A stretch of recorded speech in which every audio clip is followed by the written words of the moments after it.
नमस्कार, मैं मधुर मिश्रा। आप देख रहे हैं द खबर हकीकत.com। आज हमारे साथ हैं भारतीय शक्ति चेतना पार्टी से बंडा विधानसभा प्रत्याशी भानु भैया। तो भानु भैया, आपका बहुत बहुत धन्यवाद कार्यक्रम में आने के लिए। जी, सबसे पहले तो खबर हकीकत के संपादक एवं बंडा विधानसभा के सभी मतदाताओं, भाइयों बहनों के लिए और बंडा विधानसभा की संपूर्ण जनमानस के लिए मेरा सादर प्रणाम।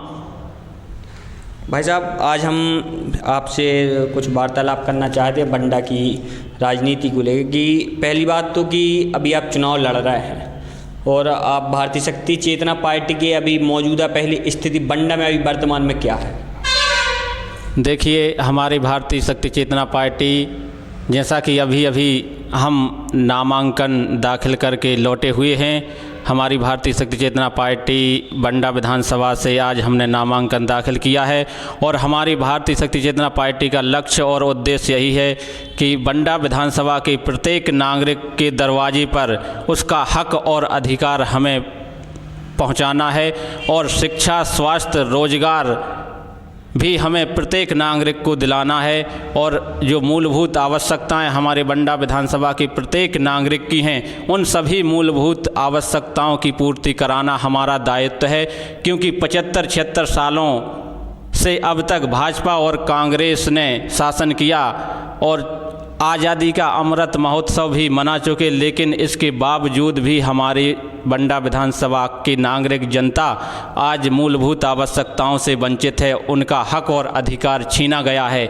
जहां भ्रष्टाचार और नशा आज हमारी प्रत्येक नागरिक का हक छीन रही है और उनका भविष्य बर्बाद कर रही है, इसके लिए भी हमारी भारतीय शक्ति चेतना पार्टी पुरजोर उसका विरोध करती है और इसके लिए पूरी क्षमता के साथ भ्रष्टाचार और नशे को ख़त्म करने के लिए आज मैंने बंडा विधानसभा में अपना नामांकन दाखिल किया है। और बंडा विधानसभा के प्रत्येक मतदाता से मेरी यही अपील है कि इस बार आप भारतीय शक्ति चेतना पार्टी को अपना वोट और सपोर्ट कीजिए, जिसमें आपका और आने वाली पीढ़ी का सुखद भविष्य छुपा हुआ है। बंडा विधानसभा में से आपने बताया आप नामांकन भरा है। बंडा विधानसभा में आपके ये किन मुद्दों पर चुनाव लड़ रही है भारतीय शक्ति चेतना पार्टी? देखिए, मैंने अभी बताया कि हमारी भारतीय शक्ति चेतना पार्टी, जिसका प्रत्याशी मैं आज नामांकन दाखिल करके लौटा हूँ, और हमारी पार्टी का जो मूल लक्ष्य है भ्रष्टाचार बंद हो, नशा बंद हो, हमारे बंडा विधानसभा के प्रत्येक नागरिक का हक और अधिकार उसके दरवाजे तक पहुंचाना हमारा कर्तव्य और दायित्व है। क्योंकि आज जो हम विकट परिस्थिति देख रहे हैं कि कागजों में निर्माण तो हो जाता है, लेकिन चाहे वह ज़मीनी स्थल हो वहाँ पर निर्माण नहीं होता, या किसी हितग्राही मूलक योजना को आप ले लें तो हितग्राहियों का काम कागजों पर तो हो जाता है, लेकिन संबंधित हितग्राही को उसका लाभ मिलता ही नहीं है, ना उसे पता होता कि हम इस लाभ को प्राप्त कर चुके हैं, जबकि कागजों में उसे लाभ मिल चुका है। चाहे पीएम आवास हो, शौचालय हो, और तमाम पंचायत में हितग्राही मूलक योजनाओं से लेकर के अन्य विभागों में भी बहुत ज़्यादा जो हमारे क्षेत्र की जनता का अधिकार हनन हो रहा है, उसके लिए हम कटिबद्ध हैं कि उसके दरवाजे तक उसका हक और अधिकार पहुंचाने के लिए। अगर कि जैसा कि लगातार देखा गया कि भारतीय शक्ति चेतना पार्टी कार्यकर्ता लगातार शराबबंदी पर जोर देते हैं, अगर आप बंडा से विधायक बनते हैं तो क्या भारतीय शक्ति चेतना पार्टी बंडा को शराब मुक्त कराएगी? जी, यदि भारतीय शक्ति चेतना पार्टी को इस बंडा विधानसभा के सभी मतदाताओं ने, जनता ने केवल एक बार विश्वास जताया, तो मैं यह विश्वास दिलाता हूं कि 24 घंटे बाद में होंगे सबसे पहले नशा मुक्ति का आदेश पारित हो जाएगा। और इस बंडा विधानसभा में वह उन सबको, हमारे मतदाताओं को देखने को मिलेगा, वह स्वयं के ऊपर गर्व करेंगे कि आज 76 सालों में अपने वोट का पहला सार्थक वोट किया है जो भारतीय शक्ति चेतना पार्टी को किया है। आज देखा गया है कि अधिकतर चुनावों में अभी जब देखा जाता है कि शराब और पैसों की दम पर आज के चुनाव हो रहे हैं, तो ऐसे भारतीय शक्ति चेतना पार्टी है कि शराब के विरोध में है, तो चुनाव में फिर कैसे आप फाइट कर पाएंगे? देखिए, चुनाव में अन्य जो पार्टियां हैं वो छोटे छोटे लोभ और प्रलोभन दे करके हमारी क्षेत्र की जनता का भविष्य बर्बाद कर रही हैं। आपने एक बार दारू पौआ जो भी है, छोटे छोटे कपड़े या रिश्वत या जो रुपया दे कर के आपने वोट खरीद ली, लेकिन 5 साल तक उस जनता का हक और अधिकार छीनते हैं। उनसे रिश्वत लेने का पूरा काम सभी विभागों में होता है, जनता के साथ विश्वासघात किया जाता है, लेकिन यह सब ना हो इसीलिए हम हमारी क्षेत्र की जनता से पूर्ण कटिबद्ध होकर के यह निवेदन करते हैं कि इस बार आप भारतीय शक्ति चेतना पार्टी को अपना वोट सपोर्ट कीजिए ताकि आपका हक और अधिकार आपको मिल सके। हमने देखा कि अभी कुछ भारतीय शक्ति चेतना पार्टी के ही कुछ लोग दूसरी पार्टी का प्रचार कर रहे हैं। देखिए, ऐसा नहीं है। जो सत्तारूढ़ पार्टियां हैं, चाहे भाजपा हो या कांग्रेस हो, वह चाहती है कि भारतीय शक्ति चेतना पार्टी उभर कर आ रही है, वह जनता के हक की आवाज़ उठा रही है, वह भ्रष्टाचार का पुरजोर विरोध कर रही है। इसको देख कर के समाज जाग रहा है। ऐसा ना हो कि भारतीय शक्ति चेतना पार्टी को पूरा समाज सपोर्ट करने लगे, इसलिए भाजपा और कांग्रेस में यह नीतियां वो लोग बना रहे हैं कि इनका रक्षा कवच लेकर के हम डालें और समाज में अफवाह फैलाएं कि इनके कार्यकर्ता इनके समर्थक में थे। हमारा एक भी कार्यकर्ता ना भाजपा कांग्रेस की रैली में जाता है, बल्कि जो हमारे साथ आ जाता है वह भी रक्षा कवच डाल लेता है। आज जो भी हमारे कार्यों को देख रहे हैं, भ्रष्टाचार विरोधी आंदोलन, नशा मुक्ति विरोधी आंदोलन, आज तमाम जनता हमारे इस क्षेत्र की पूरी धर्म प्रेमी जनता हमारे साथ है और यह मैं विश्वास दिलाता हूँ कि प्रत्येक नागरिक के लिए हम उसका हक और अधिकार दिलाएंगे। भारतीय शक्ति चेतना पार्टी क्या बंडा में तीसरे विकल्प के रूप में उभरेगी? जी बिल्कुल। बंडा विधानसभा में अभी तक देखिए प्रत्याशी तो सभी पार्टियों के घोषित हो चुके हैं, लेकिन आज एक बंडा विधानसभा के एक भी प्रत्याशी ने स्वयं का नामांकन नहीं भरा। तो आप यही सोच लीजिए कि जब प्रत्याशी पर स्वयं का नामांकन भरना नहीं आता तो आप कैसे 5 सालों में जनता का विकास कराएंगे, जनता को उसका हक और अधिकार दिलाएंगे। आज मैंने अपना नामांकन स्वयं अपने हाथों से लिखा, भरा और निर्वाचन कार्यालय में जमा किया। वर्ष 2013 और वर्ष 2018 दोनों में भारतीय शक्ति चेतना पार्टी बंडा से चुनाव लड़ी, लेकिन 13 के मुताबिक 18 में सुनने में आया कि भारतीय शक्ति चेतना पार्टी का वोट में गिरा है, बढ़ा नहीं है। देखिए, ऐसा नहीं है। बात यह है कि 2013 में जो हमारे प्रत्याशी थे वह हमारे क्षेत्र में सभी क्षेत्रों में जाने माने थे, और 2018 में जो हमारी स्थिति थी, हमारे क्षेत्र के हमारे अधिकांश सक्रिय कार्यकर्ता पदाधिकारी कुछ बातों को लेकर के बाहर थे, इसलिए यहाँ पर हमारे अधिकांश कार्यकर्ताओं और पदाधिकारियों की उपस्थिति नहीं थी। इस कारण ऐसा हुआ। लेकिन इस बार हमारे बंडा विधानसभा के सभी सक्रिय पदाधिकारी कार्यकर्ता एक साथ होकर के समाज में भ्रमण कर रहे हैं और जनता से भारतीय शक्ति चेतना पार्टी को अपना वोट सपोर्ट करने की अपील कर रहे हैं। बंडा में बेरोजगारी चरम पर है, तो बेरोजगारी से भारतीय शक्ति चेतना पार्टी कैसे निपटेगी? देखिए, यह बहुत बड़ा मुद्दा है और यह सोचने की बहुत बड़ी बात है कि बेरोजगारी आज हमारी बंडा विधानसभा से अधिकांश हमारे भाई बंधु पलायन हो रहे हैं अन्य राज्यों के लिए, रोजगार के लिए, जबकि हमारे क्षेत्र में इतना बड़ा रोजगार पड़ा हुआ है, लेकिन हमारे क्षेत्र के जो जनप्रतिनिधि हैं वो मौन हैं, वो मानसिक नपुंसकता के शिकार हैं, क्योंकि उन्हें कुछ दिमाग में आता ही नहीं है। आज यदि एक उदाहरण मैं आपको छोटा सा बताऊं कि हमारे क्षेत्र में ही यहाँ पर उजनेटी से लेकर के चौड़ा तक लेकर के और यहाँ रतनपुर में काला पत्थर निकलता है, जो काला पत्थर विदेशों में जाता है। और यदि हमारे जनप्रतिनिधियों ने यदि आवाज़ उठाई होती और मांग की होती कि यह काला पत्थर बाहर ना भेजकर इस काले पत्थर का जो उसमें टाइल्स में और उसमें जो निर्माण होता है मार्बल्स में, वह बनाने की फैक्ट्री कंपनी यहाँ पर लगे, और यदि वह कंपनी और फैक्ट्री यहाँ पर लगती तो यहाँ पर लाखों लाख मजदूर लगते।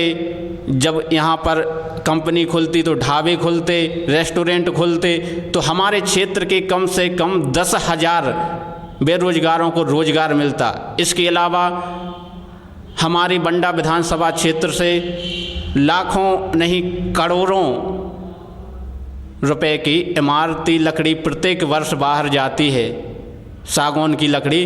जबकि यदि हमारे क्षेत्रीय नेता चाहता तो सागौन से जो फर्नीचर निर्माण होता है उसकी फैक्ट्री भी हमारे क्षेत्र में लगवा सकते थे, लेकिन उन्होंने नहीं किया। यदि वह फैक्ट्री लगती तो उसमें भी हजारों हजार मजदूर लगते, मिस्त्री लोग लगते, और जो फर्नीचर निर्माण होता वह बिना टैक्स और उसके किराए भाड़े को जुड़े हुए वह हम और आप सबको, इस क्षेत्र की जनता को कम रेट में मिलता। और जब वो फैक्ट्री लगती तो तमाम रोज़गार की उम्मीदें होती। और इसके बावजूद यदि हमारे यहाँ पर सौरई में एक फैक्ट्री है, उसमें भी यदि हमारे क्षेत्र का नेता चाहता तो हमारे यहाँ के सैकड़ों मजदूर वहाँ पर लग सकते थे, लेकिन जो भी नेता जाता है आवाज़ उठाता है और रिश्वत लेता है और घर में बैठ जाता है। वर्तमान विधायक ने फैक्ट्री को लेके 2 से 3 बार मुख्यमंत्री को पत्र दिए। देखिए, यह तो बात कहने की है कि पत्र दिए हैं, लेकिन पत्र देने के बावजूद भी आज तक इस पर कार्य क्यों नहीं हुआ? क्योंकि बंडा क्षेत्र के आप जनप्रतिनिधि हैं, विधायक हैं, लेकिन आज तक कार्य इसलिए नहीं हुआ कि आप उस फैक्ट्री के जो संचालक हैं उनसे लेन देन में लिप्त हो गए, या फिर आपने दबाव क्यों नहीं बनाया कि जब बंडा फैक्ट्री से निकलने वाला प्रदूषण हमारे क्षेत्र की जनता झेल रही है तो उससे होने वाला लाभ भी हमारे क्षेत्र की जनता को मिलना चाहिए। जबकि फैक्ट्री में अधिकांश बाहर के लोग पड़े हुए हैं, वो कर्मचारी और मजदूर जबकि हमारे क्षेत्र के होने चाहिए, यह आवाज़ तो उन्होंने अभी तक नहीं उठाई। बंडा में स्वास्थ्य और शिक्षा पर भारतीय शक्ति चेतना पार्टी क्या करेगी? देखिए, यही बात है कि शिक्षा, स्वास्थ्य और रोजगार यह हमारा प्रथम मुद्दा है भारतीय शक्ति चेतना पार्टी का। क्योंकि चाहे चिकित्सा की बात करें, स्वास्थ्य की बात करें, तो हमारे बंडा में एक चिकित्सा है और छोटा सा सायगढ़ में भी है, जो हमारे पूरी विधानसभा में केवल 2 चिकित्सा, लेकिन उनमें केवल टैबलेट और छोटा सा इंजेक्शन देने का कार्य होता है। यदि थोड़ी सी भी चोट आ जाए तो रेफर सागर को लिख देते हैं, जबकि हमारे नेता कोई भी ऐसा सक्षम नहीं है कि वह मांग करे कि हमारे यहाँ पर भी यदि ज़्यादा ना हो तो छोटा सा मेडिकल हॉस्पिटल हो। तो यह सब दिलाने में वह संकुचित मानसिकता के जनप्रतिनिधि सफल नहीं हो पाए। और मैं यह विश्वास दिलाता हूं कि यदि इस बार जनता यह अवसर देती है तो बंडा और सायगढ़ स्तर पर ही नहीं बल्कि बड़े बड़े कस्बे जो हमारे हैं उनमें भी हम नवीनतम चिकित्सा खोलने का प्रयास करेंगे। और बंडा सायगढ़ में एक बहुत बड़ा चिकित्सा होगा जिसमें रेफर सागर के लिए कोई अवसर नहीं होगा, सारी सुविधाएं हमारे बंडा और सायगढ़ में होंगी। भारतीय शक्ति चेतना पार्टी अभी तक 10,000 मतों से अधिक नहीं खींच पाई है, तो वहीं वर्तमान विधायक पिछले वर्ष 15,000 के ऊपर बहुमत से विजय हुए, तो आप उनको कैसे टक्कर देंगे? देखिए, इस बार लड़ाई हमारी नहीं है, लड़ाई जनता की है। जनता अपने हक और अधिकार के लिए लड़ रही है और हम चुनाव लड़ने नहीं आए, हम जनता का हक और अधिकार दिलाने आए। हम जनता को जागरूक कर रहे हैं, जनता से अपील कर रहे हैं कि 75 सालों में आपने अपना हक और अधिकार खोया है, इस बार बहुत बड़ा अवसर है। आप अपना हक और अधिकार प्राप्त करने के लिए अपना वोट और सपोर्ट भारतीय शक्ति चेतना पार्टी को कीजिए। और इसके साथ हजारों हजार लोग हमारे साथ हैं और पूरे क्षेत्र में बृहद तरीके से जब हम जनसंपर्क को जाते हैं तो सैकड़ों लोग आकर के हाथ उठा करके यह संकल्प भी लेते हैं कि हम परिवर्तन चाहते हैं और हम इस भ्रष्टाचार विरोधी, नशा विरोधी पार्टी जो हमारी भारतीय शक्ति चेतना पार्टी है उसके लिए वोट और सपोर्ट में हैं। बंडा में लगातार भ्रष्टाचार फैल रहा है, आप किसे जिम्मेदार मानते हैं? देखिए, बंडा में भ्रष्टाचार केवल बंडा विधानसभा में नहीं, हमारे मध्य प्रदेश और भारत पूरे देश में है। जबकि बंडा विधानसभा में तो भ्रष्टाचार की अति हो चुकी है, क्योंकि चहूँ और भ्रष्टाचार हो रहा है। जहाँ पर हमारे सांसद भाजपा पार्टी से हैं और विधायक कांग्रेस पार्टी से हैं, दोनों पार्टियों के जनप्रतिनिधि भी हैं और उनकी आंखों के सामने भ्रष्टाचार हो रहा है। हमारी आंखों से आंसू तो तब आ जाते हैं जब हमारे जनप्रतिनिधि मजदूरों की मजदूरी में से कमीशन लेते हैं। यदि वो नहीं लेते तो वो अपनी आँखों से अंधे हैं, कानों से बहरे हैं और मुंह से गूंगे हैं। क्योंकि अभी अभी का जब हम मामला बताएं, हमारी जालमपुर पंचायत में 25 लाख का घोटाला पकड़ा गया। यह जानकारी सभी जनप्रतिनिधियों को थी, लेकिन उन्होंने इसमें कोई सहयोग नहीं किया, कोई आवाज़ नहीं उठाई, बल्कि दबाने का प्रयास किया। उसके बाद वन परिक्षेत्र बंडा में अरबों खरबों का घोटाला है, जिसकी भी आवाज़ मैंने उठाई, और 1 माह के अंदर ही हम पुनः हाई कोर्ट में जनहित याचिका दायर करने वाले हैं, जिसकी आवाज़ जनप्रतिनिधियों तक पहुंच गई है, लेकिन उस पर भी वो मौन है। जब मैंने डाटा निकाला तो उसमें मैंने देखा कि जहां पर मजदूरों को जितनी राशि मिलती है उसका 20% भी मजदूरों को नहीं दिया गया। तो उन मजदूरों की सोचो, जिनके छोटे छोटे बच्चे हैं, मजदूरी करने के लिए कौन जाता है, गड्ढे खोदने के लिए कौन जाता है, जिसकी पारिवारिक स्थिति सही नहीं है, उनके बच्चों को पढ़ाने लिखाने की स्थिति में नहीं है, वह पढ़ा लिखा सकें, इसके लिए वो मजदूरी करने के लिए वहाँ जाते हैं। लेकिन वह जो मजदूरी करते हैं उन्हें उनकी पूरी मजदूरी नहीं दी गई, उसमें से भी कमीशन लेने वाले हमारे क्षेत्रीय जनप्रतिनिधि रहे हैं। अगर आप बंडा से विधायक बनते हैं तो आप भ्रष्टाचार पर क्या रोक लगा पाएंगे? क्योंकि आप कह रहे हैं कि लगातार पूरे मध्य प्रदेश में भ्रष्टाचार है, सब जगह कमीशन खोरी है, तो आप इस पर कैसे? जी बिल्कुल, देखिए, भ्रष्टाचार बंडा विधानसभा का प्रत्येक कर्मचारी अधिकारी आपसे 1 रुपये की रिश्वत लेने के लिए भी कांपेगा यदि मैं बंडा विधानसभा का विधायक बन गया। क्योंकि सबसे पहला तो मैं प्रत्येक कार्यालय में अपना बोर्ड लगाऊंगा कि आपसे यदि कोई रिश्वत मांगता है तो आप हमें तत्काल सूचित करें, और जितनी भी, चाहे वह किसी भी विभाग की हो, सभी विभागों में विशेष जांच कमेटी गठित कर उनकी सूचना निकाली जाएगी और शीघ्र ही नियमानुसार प्रशासन से जांच की गुहार लगाई जाएगी और निश्चित समय में उनके लिए जांच करनी पड़ेगी और अब तक किए हुए भ्रष्टाचारियों को वह राशि पुनः जनता को लौटानी पड़ेगी। हम इसके लिए कार्य करेंगे। आपको क्या लगता है भारतीय शक्ति चेतना पार्टी इस बार बंडा से कितने मतों से विजय होगी? देखिए, यह जनता के ऊपर है, क्योंकि हम तो जनता के प्रत्येक सुख दुख में सहभागी बने हुए हैं। उसके साथ विगत भगवती मानव कल्याण संगठन के सदस्य होने के नाते हम लगभग 15 वर्षों से जनता के साथ हैं और जनता इस बार अपना हक और अधिकार प्राप्त करने के लिए अपनी पूरी क्षमता के साथ भारतीय शक्ति चेतना पार्टी को अपना वोट और सपोर्ट करने आ रही है।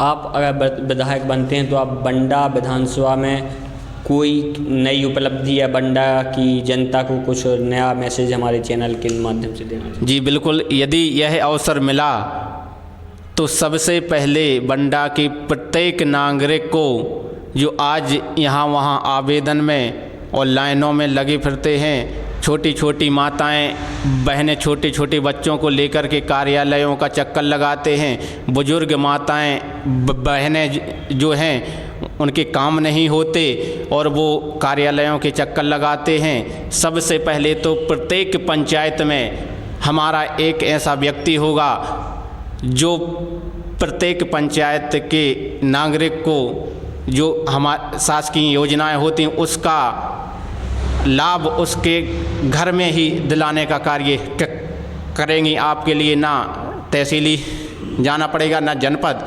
आपको घर पर बैठे बैठे शासकीय योजनाओं का लाभ हमारे द्वारा दिया जाएगा।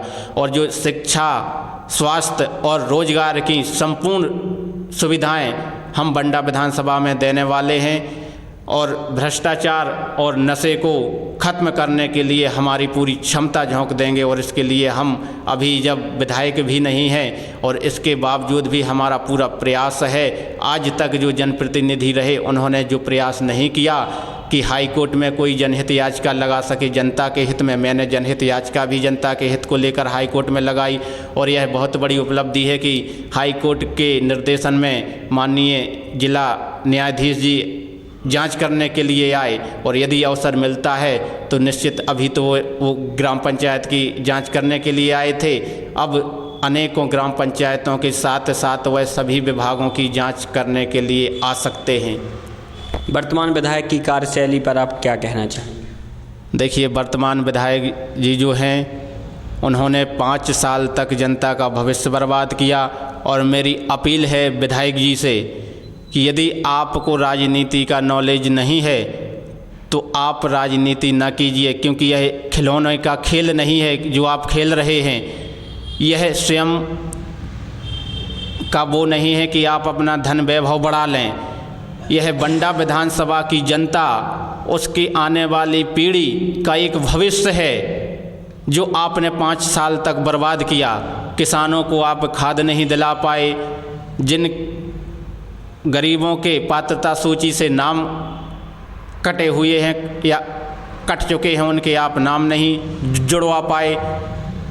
ऐसी तमाम जो शासकीय योजनाएं हैं उनका लाभ इस क्षेत्र की जनता को नहीं दिला पाए। क्षेत्र का प्रत्येक वर्ग, चाहे वह गरीब हो, मजदूर हो, किसान हो, शिक्षा की सुविधाओं से हो, चिकित्सा की सुविधाओं से हो, तमाम योजनाओं से वंचित रहा हमारा क्षेत्र। और इन्होंने कुछ नहीं किया। बंडा की एक भी समस्या अपनी विधानसभा सदन में नहीं रख पाए और ना ही एक भी समस्या का निदान वहाँ से करवा पाए। बल्कि दुखद बात यह है कि हमारी विधानसभा सदन भोपाल में 229 विधायक हमारी बंडा विधानसभा के विधायक को देख कर के हंसते हैं कि आप बंडा के विधायक हैं और आपने एक भी समस्या का समाधान करवाने के लिए विधानसभा सदन भोपाल में हाजिर नहीं हुए, या हाजिर हुए तो एक भी समस्या का प्रस्ताव आप नहीं रख पाए, या रख भी पाए तो उसकी उपलब्धि हासिल नहीं कर पाए। यह दुखद है। इसलिए मेरी बंडा विधानसभा की प्रत्येक मतदाता से इस बार अपील है कि आप अपना भविष्य बर्बाद न कीजिए। आने वाली पीढ़ी जिसको आपने अभी जन्म दे दिया है, यदि जन्म दे दिया है तो उनका भविष्य बनाना भी आपका कर्म और कर्तव्य है। इसलिए इन भ्रष्टाचारी पार्टियों से बचिए और आने वाली पीढ़ी को बचाइए। इस बार भारतीय शक्ति चेतना पार्टी को आप अपना वोट और सपोर्ट कीजिए। मैं आपसे यही अपील करता हूं और आपके लिए मेरा सादर प्रणाम नमन करता हूं।